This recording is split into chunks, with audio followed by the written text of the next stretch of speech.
Hello mga ka-MV! Ngayon ay matutunghayan po natin ang ika-9 na kabanata ng The Past.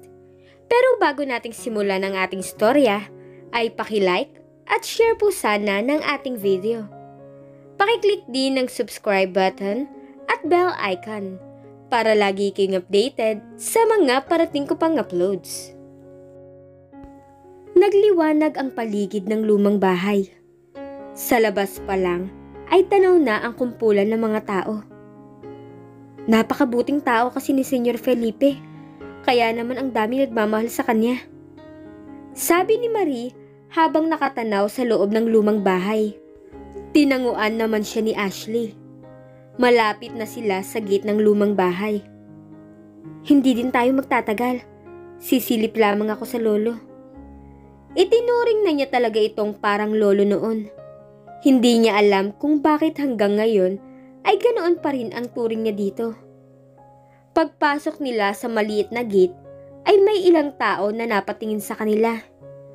May ibang mga nakangiti sa kanila at ang iba naman ay napakunot ng noo. Marahil ay nagtataka kung sino sila. Dumiretso sila sa malawak na sala kung saan nakaburol ang matanda. Parang biglang natahimik ang paligid o baka dahil sa lakas ng tibok ng puso niya. Marami rin ang nakakaalam na naging kasintahan siya ng nag-iisang apo ni Senyor Felipe. Parang nahihiya siya dahil sa dami ng nakamasid sa kanya.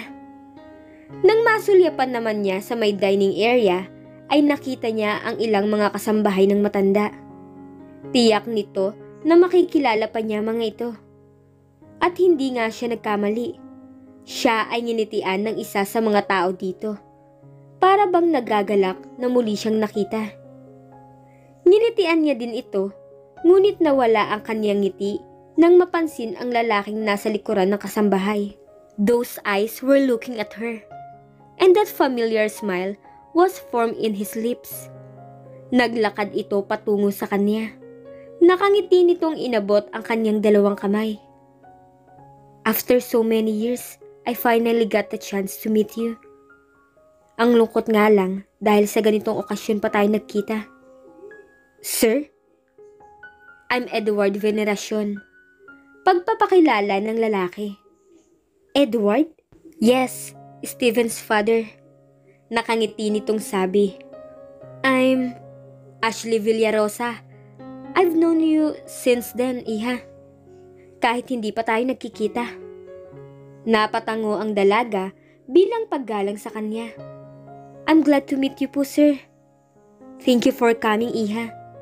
Sabi sa kanya ng lalaki bago ito tumalikod para salubungin ang ibang paparating na bisita. Pareho ang mga lakad at tindig ng lalaki kay Steven.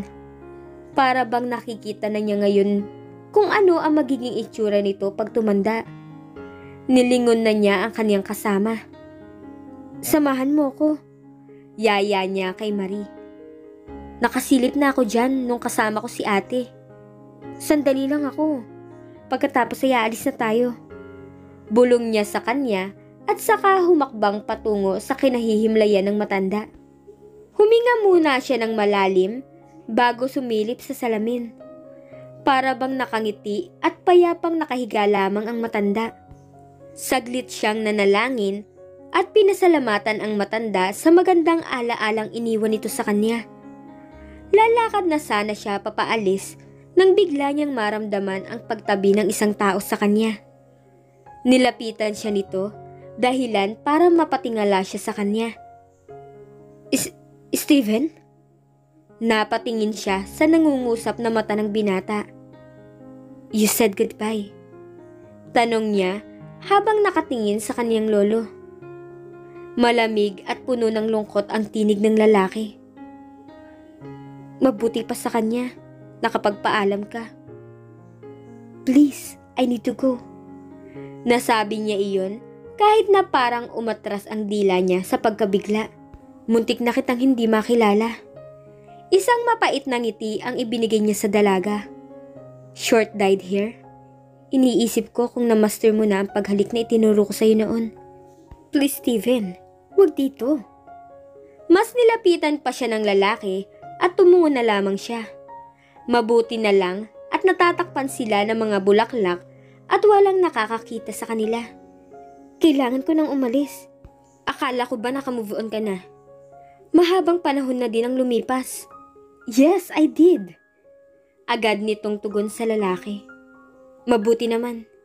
Sige, aalis na ako. Agad siyang naglakad sa pagitan ng lalaki at ng mga bulaklak.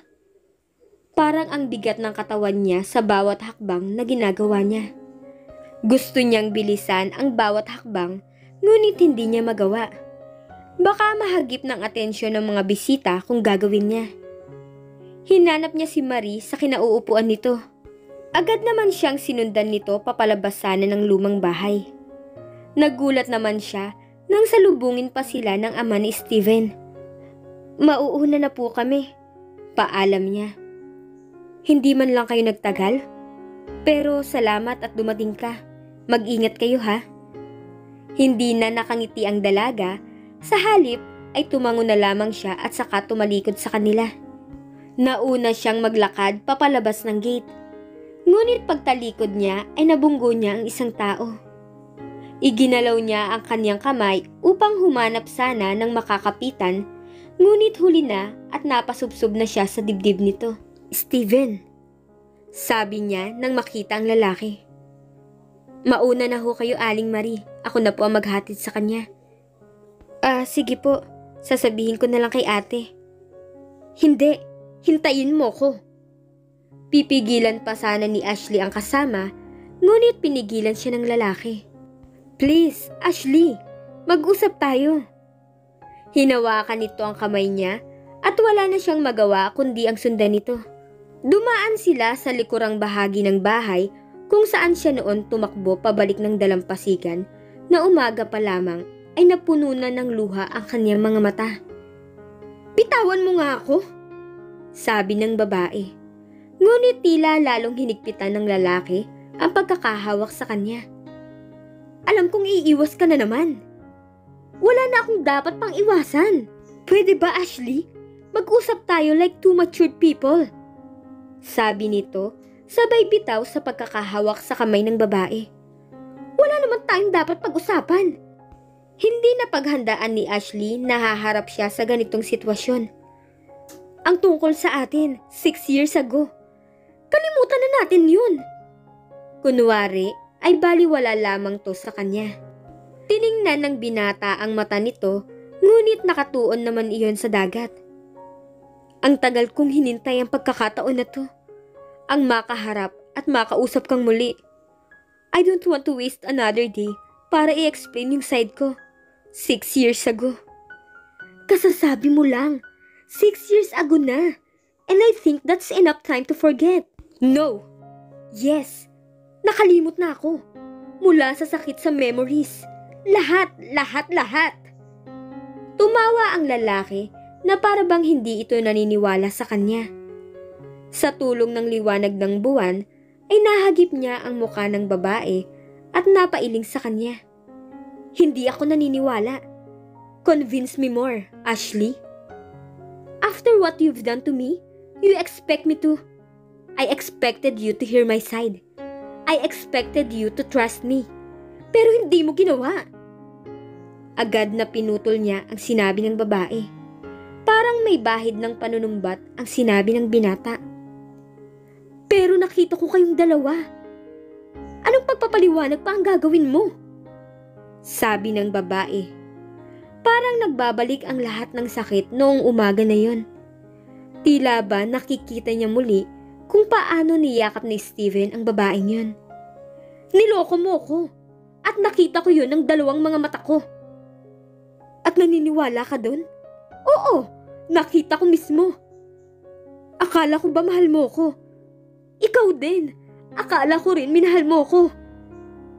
Pero oo, Ashley. I do. Sinungaling. Napailing na sabi ni Ashley. Hindi na niya kailangan pang magtagal. Iniliko niya ang katawan para lumakad na papalayo nang muli niyang marinig ang tinig ng lalaki. I never cheated on you. Akala ko ikaw yung pumasok sa kwarto noong umagang yun. I swear, narinig ko yung boses mo. Pero hindi pa ako tuluyang nagising nun. And then, ano?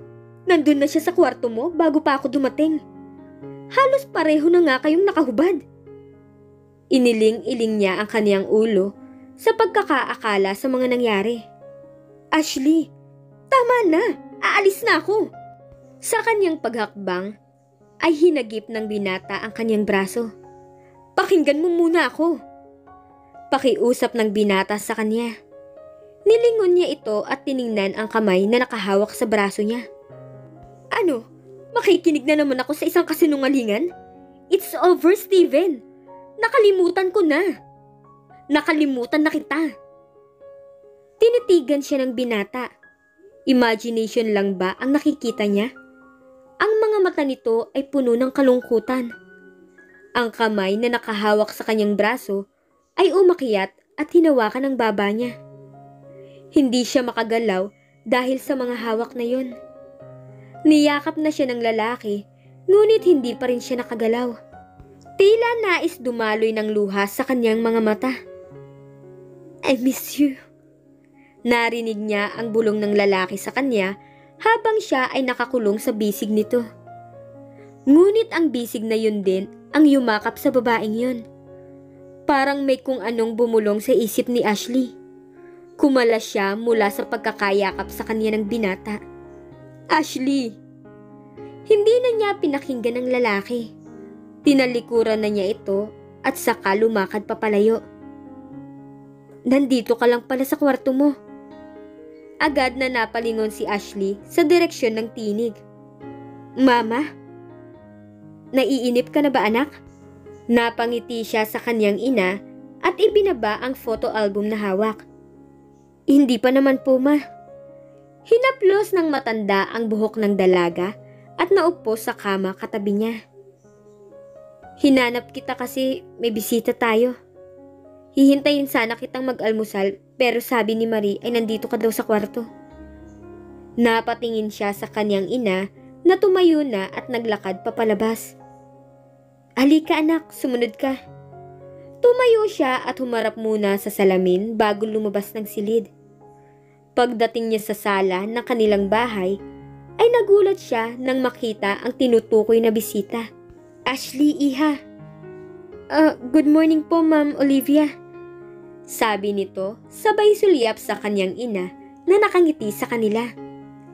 Tita, just call me tita. Hinawakan nito ng mahigpit ang kanyang kamay. Iha, pasensya kung naabala kita. May importante lang akong sasabihin. Saad nito na may mapagkumbabang tinig. Tumayo naman ang kanyang ina na nakaupo kaharap ng ina ni Steven. Maiwan ko muna kayo ha. May aayusin lang ako. Paalam nito sa dalawa. Iha. Tita, tungkol saan po ba pag-uusapan natin? Tungkol ito sa inyo ng aking anak. Pabulong na sagot ng babae. Natigilan naman si Ashley. Pero wala na po kami ng anak nyo. Kasalanan ko ang lahat ng yun. Malungkot na tinig ang lumabas mula sa bibig ng babae. Kinabahan naman si Ashley at hindi maintindihan kung ano ba ang nangyayari. Ano pong ibig niyong sabihin? Bago muling magsalita, ay huminga muna ng malalim si Mrs. Olivia. Noong araw na yun, ay nakasilip ako sa bintana. Nakita na kitang paparating at alam kong si Steven ang sadya mo. Tita? Hindi pinansin ng babae ang tangkang pagpigil nito sa kanya. Kasama ko si Sarah sa aking silid ng mga sandaling yun. Hindi naman planado na makasama si Sarah pa uwi dito. Sumama lamang siya para magbakasyon ng ilang araw. Ano po? Ano pong sinasabi niyo? Nalilitong sabi ng dalaga. Ako, iha. Ako ang nag-utos kay Sarah. Hindi kita gusto para sa anak ko, pero hindi dahil sa hindi kayo bagay. Kahit sinong ina ay matutuwa kung ikaw ang napili ng anak nila bilang nobya. Wala naman akong ibang dahilan para hindi ka magustuhan. Sandali siyang huminto at muling huminga ng malalim. Ang tanging rason lamang ay dahil anak ka ni Aida. Natigilan ang dalaga at napatuwid siya sa kanyang pagkakaupo. Tatanungin niya pa sana ang babae, ngunit nauna itong magsalita sa kanya. Nung umagang umalis ka sa bahay ng umiiyak, ay yun din ang huling pag-uusap namin ng aking anak. Inamin ni Sarah na ako ang nag-utos ng lahat. Hindi nagsalita si Steven, pero kitang-kita ko sa mga mata niya kung gaano niya ako kinasusuklaman. I asked for his forgiveness, pero tinanggihan niyang makausap ako. Hanggang sa nagdesisyon siyang umalis at magtrabaho sa ibang bansa. Kahit kailan, ay hindi niya ako kinausap. Tanging ang kanyang lolo at daddy niya ang nakakaalam sa buhay na mayroon siya. I was his mother, but he hated me the most. Damang-dama ang kalungkutan sa tinig ng babae. Napatitig ang dalaga sa kanya. Muli nitong inabot ang kamay ng dalaga at hinawakan ng mahigpit. Forgive me, Iha. Patawarin mo ko sa lahat ng ginawa ko. Tita, alam kong ang pagpapatawad mo lang ang magbabalik sa akin sa aking anak. I suffered in guilt for so many years, Ashley. I'm sorry. Matagal akong namuhay sa paghihinala at kawalan ng tiwala. Tiningnan niya ang dalaga sa kanyang mga mata. Akala ko ay mahal pa rin ni Edward ang mama mo. Muli na namang nabigla si Ashley sa kanyang narinig. Ang daddy po ni Steven? Mahabang istorya, Iha. It was a story of love and friendship. Hindi ko alam na matagal na pala akong napatawad ng iyong ina. At sana, mapatawad mo rin ako sa aking nagawa. Parang nagising ang dalaga mula sa mahimbing na pagkakatulog. Hindi niya mahanap ang mga tamang salita na dapat sabihin. Parang napuno ng pagkalito ang kanyang isipan. Iha, patawarin mo ako. I'm so sorry. Nilapitan siya ng babae at niyakap ng mahigpit. Hindi napigilan ni Ashley ang pagtulo ng luha sa kanyang mata, habang kayakap ang ina ng dating nobyo. Makalipas ang ilang sandali ay nagpaalam na rin si Mrs. Veneracion sa mag-ina. Tila ba nabawasan ang bigat sa mga mata nito. Nang kumaway ito sa kanila, ay kinawayan din ito ni Ashley. Nang makalayo na ang babae, ay parang bumigat ang damdamin ni Ashley. Napatitig lamang ito sa kawalan at iniisip ang mga salitang sinabi ni Steven sa kanya. I never cheated on you. I miss you. Bakit nga ba hindi niya pinakinggan si Steven? Bakit hinayaan niya pang lumipas ang maraming taon? Tama nga si Jenny. Hinding-hindi mo matatakasan ang nakaraan. Dahil sa paglipas ng maraming taon, gaano man siya kalayo sa sabtang, ay patuloy pa rin siyang hinahabol ng mga alaala. At dito na po nagtatapos ang ika-9 na kabanata ng The Past. Abangan niyo po ang susunod na mangyayari.